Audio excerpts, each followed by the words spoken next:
ஆதவ அர்ஜுனா ஒரு பதிவு போட்டு நீக்கிட்டார். இதுவும் பரபரப்பாக பேசப்படுது. போட்டு நீக்கிறதெல்லாம் ஒரு செகண்ட் அது இரவு முழுக்க அது எத்தகைய ஒரு தாக்கத்தை ஒரு தவறான புரிதலை இளைஞர்கள் மத்தியில் கொண்டு போய் சேர்த்துருச்சுன்னா ஆதவ முதல்ல புரிஞ்சுக்கணும்.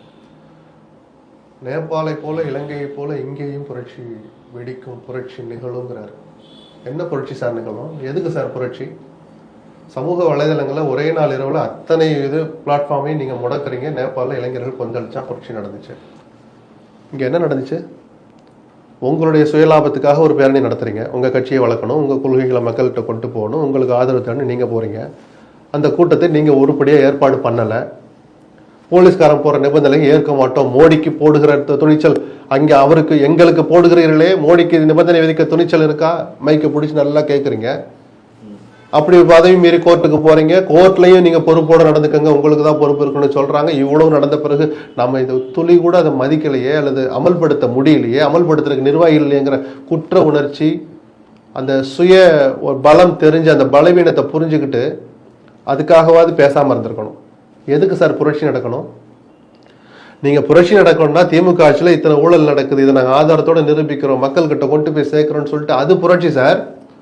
41 உயிர்கள் பழி போய் கிடக்கு. அதுக்கு இந்த நிமிஷம் வரைக்கும் தாரிமிகமா பொறுப்பேற்கிறேன்னு சொல்லல, மானசீகமா மன்னிப்பு கேட்கிறேன்னு சொல்லல. இத்தனாம் தேதி நான் வர்றேன், சூழல் சரியாகட்டும்னு அந்த கரூர் மக்களை பார்த்து ஒரு அப்பீல் இல்லை விஜய் கிட்ட இருந்து வெளிப்படையா.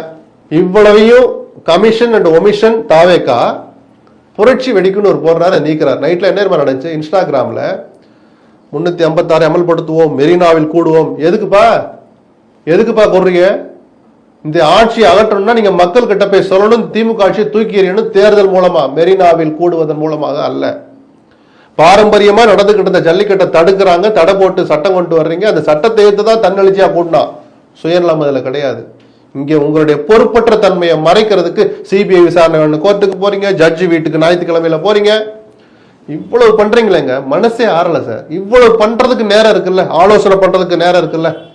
ஒரு அறிக்கை விடுவோம், கரூர் மக்களை பார்த்து ஒரு 2 நிமிஷம் பேசுவோம். விஜய் பேசினாரா சார்? என்ன சார் அக்கிரமமா இருக்கு? என்ன சார் புரட்சி வெடிக்கும்? இது மக்களை தவறா திசை திருப்புற வேலை. விஜய் இதை கண்டிச்சு வைக்கணும்.